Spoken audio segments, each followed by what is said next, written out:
जी हाँ दोस्तों, आज हम बात करने वाले हैं एलिजिबिलिटी क्राइटेरिया फॉर एमएसटी सीटी 2023 कि अगर आप एग्ज़ाम देना चाहते हैं एमएसटी सीटी 2023 का तो एलिजिबिलिटी क्राइटेरिया क्या होना चाहिए, आपके 12th में कितने परसेंट होने चाहिए, किस किस सब्जेक्ट के मार्क्स काउंट होते हैं, किस किस सब्जेक्ट के काउंट नहीं होते।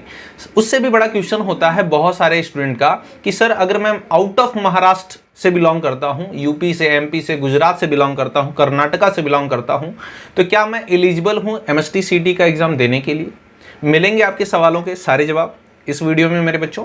तो जल्दी से क्या करिए, चैनल को सब्सक्राइब कर दीजिए और वीडियो को लाइक कर दीजिए।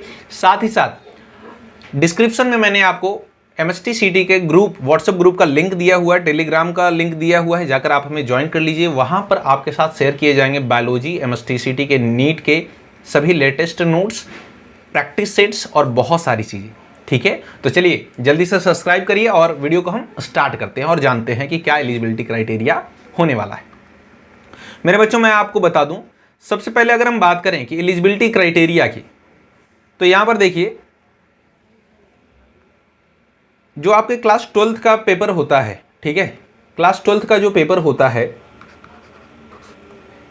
इसके बेसिस पर निकाला जाता है एलिजिबिलिटी क्राइटेरिया। तो मेनली मैं आपको बता दूं, आप जो एमएसटी सीटी का एग्जाम देते हैं वो 2 सब्जेक्ट के लिए, 3 सब्जेक्ट के लिए एक्चुअल में देते हैं। ठीक है, कौन कौन से सब्जेक्ट हैं? पीसीएम और पीसीबी, इसे 2 पार्ट में डिवाइड किया गया है। ठीक है, समझिएगा।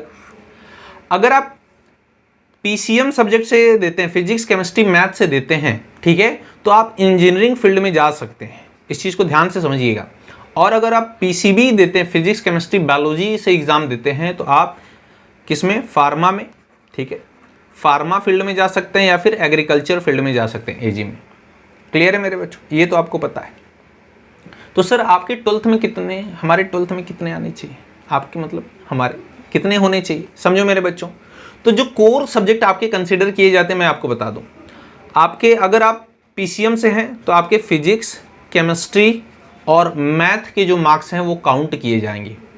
ठीक है, बोर्ड के। ठीक है, तो आपको पता है फिजिक्स 100 मार्क्स का होता है, केमिस्ट्री भी 100 मार्क्स का होता है एंड मैथ भी कितना, 100 मार्क्स का होता है। तो ओवरऑल 300 मार्क्स में से आपको कितने लाने पड़ेंगे? ठीक है, अगर आप जनरल से बिलोंग करते हैं, ओबीसी से, एससी से, एसटी से बिलोंग करते हैं, तो कितने परसेंटेज चाहिए वो मैं आपको बताऊंगा।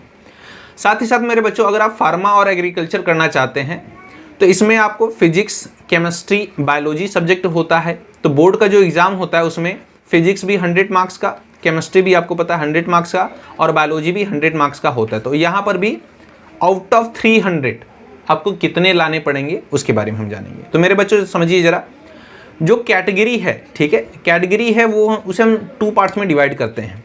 एक ओपन कैटेगरी जिसे हम जनरल भी कहते हैं, ठीक है, जनरल कैटेगरी भी कहते हैं। जो जनरल कैटेगरी के स्टूडेंट हैं उनका जो एलिजिबिलिटी क्राइटेरिया है वो है 45%। जी हाँ, आपको बोर्ड के एग्ज़ाम में, ठीक है, फिजिक्स केमिस्ट्री मैथ या फिर फिजिक्स केमिस्ट्री बायोलॉजी में, ठीक है, आपको 45% लाने पड़ेंगे आउट ऑफ 300। तो मेरे बच्चों यानी कि जो जनरल कैटेगरी के स्टूडेंट हैं उन्हें 135 प्लस लाना पड़ेगा मार्क्स इन सब्जेक्ट में, फिजिक्स केमिस्ट्री मैथ या फिर फिजिक्स केमिस्ट्री बायोलॉजी में। इसके प्लस मार्क्स लाना पड़ेगा या इतना भी चलेगा, इससे कम नहीं होना चाहिए। इस चीज़ को ध्यान दीजिए। फिर उसके बाद कुछ स्टूडेंट होते हैं जो ओबीसी से बिलोंग करते हैं, एससी से बिलोंग करते हैं, ठीक है, और एसटी से बिलोंग करते हैं या शेड्यूल कास्ट जितनी भी हो गई, ठीक है, रिजर्व कैटेगरी। तो उनका जो परसेंटेज होना चाहिए वो होना चाहिए 40% एटलीस्ट। तो इनको मेरे बच्चों, इनको कितने मार्क्स लाने पड़ेंगे? 120 प्लस मार्क्स लाने पड़ेंगे आउट ऑफ 300। ठीक है मेरे बच्चों, तब जाकर आप एलिजिबल होंगे, अदरवाइज आप एलिजिबल नहीं होंगे। फिर से वही क्वेश्चन कि सर मैं आउट ऑफ महाराष्ट्र बिलोंग करता हूँ, ये तो आपको क्लियर हुआ होगा मेरे बच्चों। जो कैटेगरी है ये आपको क्लियर हुई होगी कि जो ओपन कैटेगरी के बच्चे हैं उनको कितना लाना पड़ेगा? 45%। ठीक है, इन तीनों सब्जेक्ट में आप चाहे फिजिक्स केमिस्ट्री मैथ से हो, चाहे फिजिक्स केमिस्ट्री बायोलॉजी से हो, तो आपको 135 प्लस मार्क्स लाने पड़ेंगे। ठीक है, और अगर आप रिजर्व कैटेगरी से बिलोंग करते हैं तो 120 प्लस मार्क्स लाने पड़ेंगे। क्लियर है? अब समझिए, जो आउट ऑफ महाराष्ट्र बिलोंग करते हैं बच्चे, ठीक है, वहाँ से बिलोंग करते हैं, तो वो क्या दे सकते हैं? बिल्कुल आप दे सकते हैं, यू आर एलिजिबल मेरे बच्चों, बस आपको ओपन कैटेगरी में कंसिडर किया जाएगा, इस चीज़ को ध्यान दीजिएगा। क्लियर है? तो ये है आपका एलिजिबिलिटी क्राइटेरिया एमएसटी सीटी 2023 के लिए। अगर अभी भी कोई डाउट है मेरे बच्चों तो कमेंट सेक्शन में मेंशन करिए, मैं आपको रिप्लाई ज़रूर करूँगा। या फिर किसी पर्टिकुलर टॉपिक पर आप वीडियो चाहते हैं तो कमेंट सेक्शन में लिखिए, मैं उस पर्टिकुलर टॉपिक पर वीडियो बनाकर आपको प्रोवाइड कर दूँगा। तो मिलते हैं आपसे नेक्स्ट वीडियो में एक नई इन्फॉर्मेशन के साथ, तब तक के लिए जय हिंद।